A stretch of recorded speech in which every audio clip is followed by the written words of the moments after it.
Our project is about healing. We're not here for your entertainment. We're here with a purpose.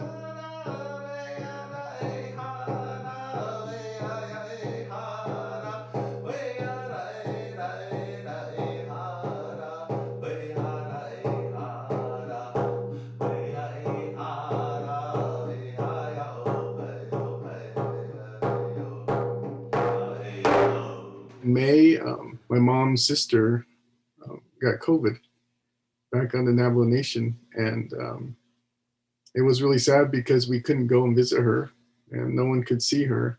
So we were calling her by phone and just kind of talking to her. But she passed away a few weeks after she got the COVID, and so it was really hard on us. It really impacted our lives because she was our last matriarch in our in my family.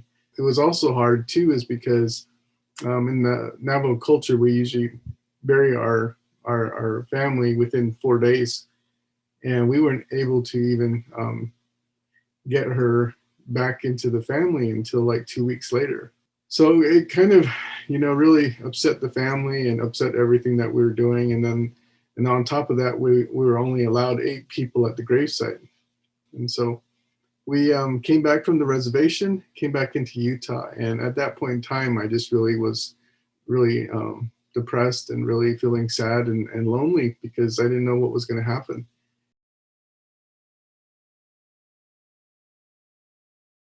So when the dream came, it wasn't a surprise to me that I was sitting in Yellowstone and in a field of grass, and I was watching bison, graze as the sun was setting, and I was just sitting there watching them. And as I was watching them, that's when I started hearing the jingles from the Jingle Dress, and I started looking around, and out of the sides of my dream, these beautiful women started coming into my dream, and they were dancing the jingle dress dance, and hearing the drums and hearing the jingles, and seeing them as if they were like united with nature and with the bison. It just really felt really calm. It felt peaceful, and at that point in time I really felt like I was healing from my sorrows and everything that was going on around me.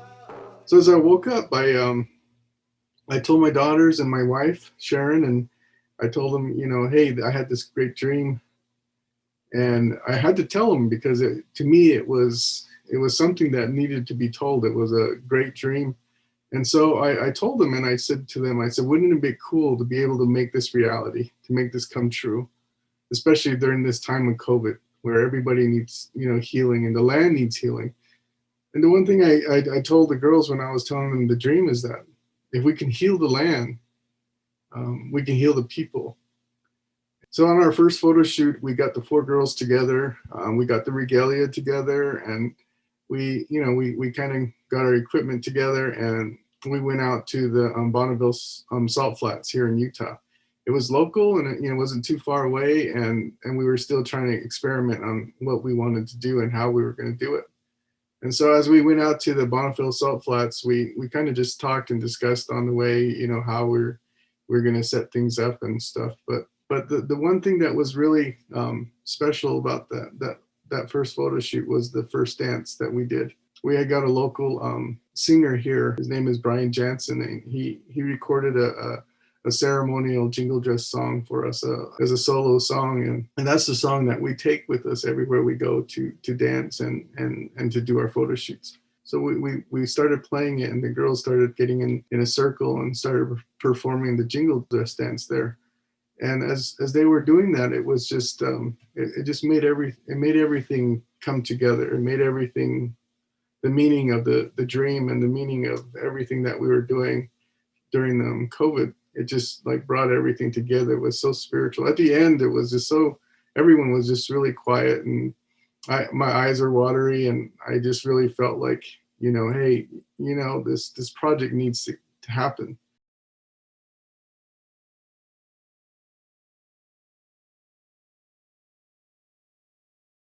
So the origin of the jingle dress came from in 1918 from the Spanish influenza pandemic, and so it's it's really interesting because there's a lot of similarities to the origin of the jingle dress and then our personal experience with the project.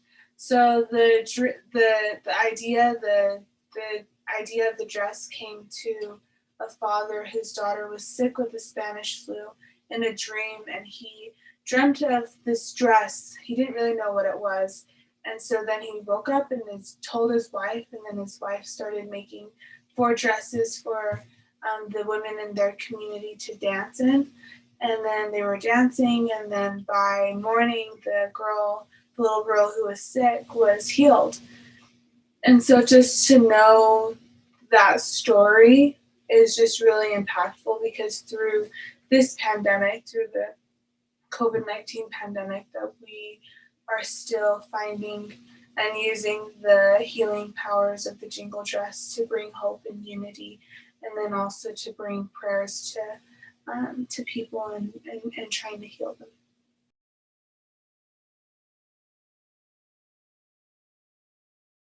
We had discussions on why, where we were going to take this project, where were we going to take it, where were we going to dance.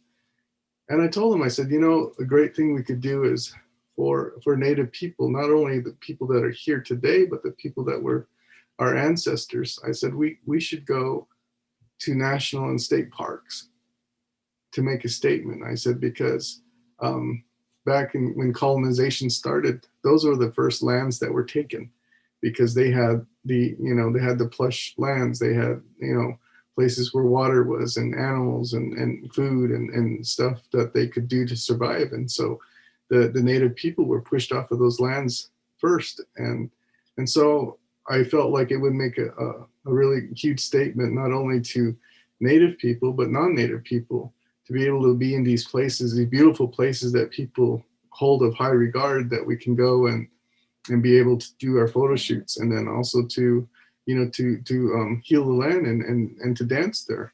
It's been a really a wonderful opportunity for us to share culture and tradition, and also doing the healing of the jingle dress dance. So our first art gallery was in October of last year, and it was the reveal. And so we weren't showing people where we had been. And so we're gonna show the places that we had been at the art gallery. And so before the art gallery, it was like a week before, we came together and we were able to see the images that were printed before they were framed.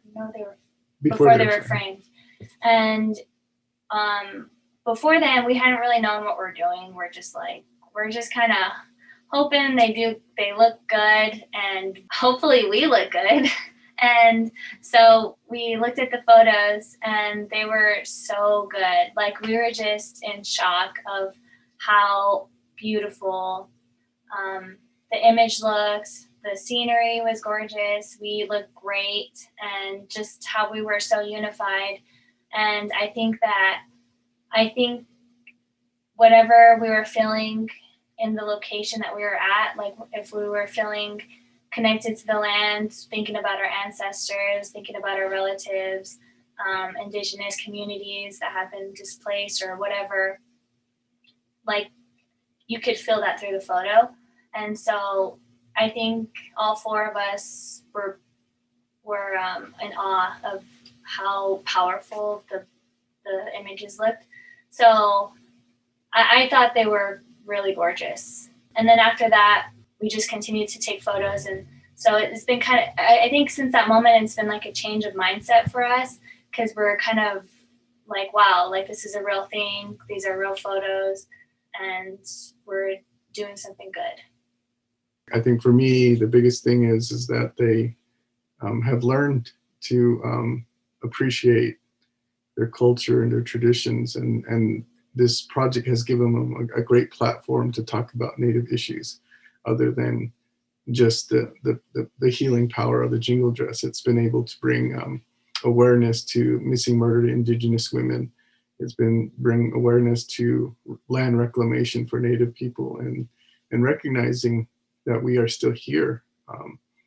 And it's just been a wonderful experience to be able to have this project that has gone it's gone global. We've got so many followers and so many people, calling in and telling us, or not calling in, but writing us and texting us and telling us how important this project is for their family and how it's been able to heal and bring hope to their families. And I'm not talking about just Native people, I'm talking about non-Native people too that have expressed their gratitude. And this project, like I said, it has started just from just the six of us, the girls, myself, and my wife Sharon, and it's grown to be such a huge success that we're so grateful for the opportunity to even hear to speak about it. Um, our project, I think, is getting to the point where we're feeling like our responsibility is to keep this project going, because there are so many people who need healing. We, just a few weeks ago, we got a letter from a lady who said that her daughter has stage 4 cancer, and she wants us to keep her in our prayers and to dance for her. And I think those are the things that come to us, and we realize that a lot of times that this project can be overwhelming, but at the same time we realize that this project, started out, you know, for the people. And so that's kind of where we keep it. We try to keep it for the people and try to help others and to try to collaborate with other Native people to be able to help their organizations also. So for us, this is what, came out of a dream. And I just feel like for me, every experience that we've had has happened because we're doing it for a good reason. And even now we're getting calls from people who are saying, hey, can you perform for us? And I tell them, I said, no, well, I'm sorry. I said, there's a lot of performers out there. Our project is about healing. Our project is about bringing hope and healing to people. We're not here for your entertainment. We're here with a purpose. And so, we tell them that we're sorry. We're not going to dance so that, you can be entertained. We want to make sure that we keep the purpose of this project. And so to learn more about our project, that we have a website. It's www.jingledressproject.com.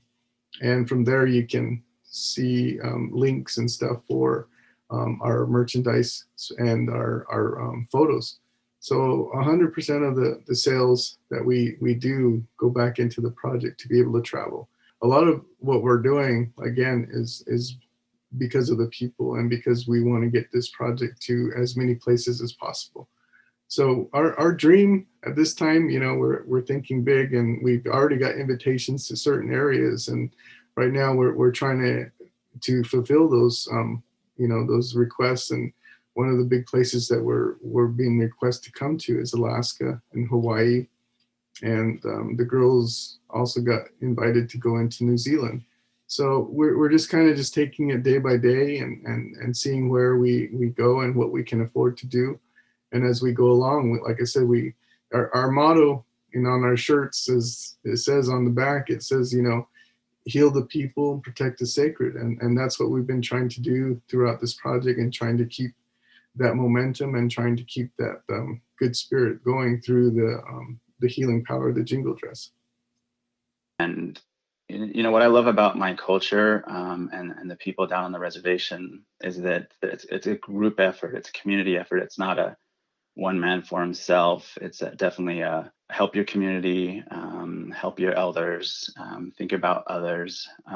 In a time where it's been, 2020 has just been a downer. It's been so good to see people step up who want to help, because there are people out there that want to help, and it's a good story. It warms the heart to think of people who want to help and do the right thing. So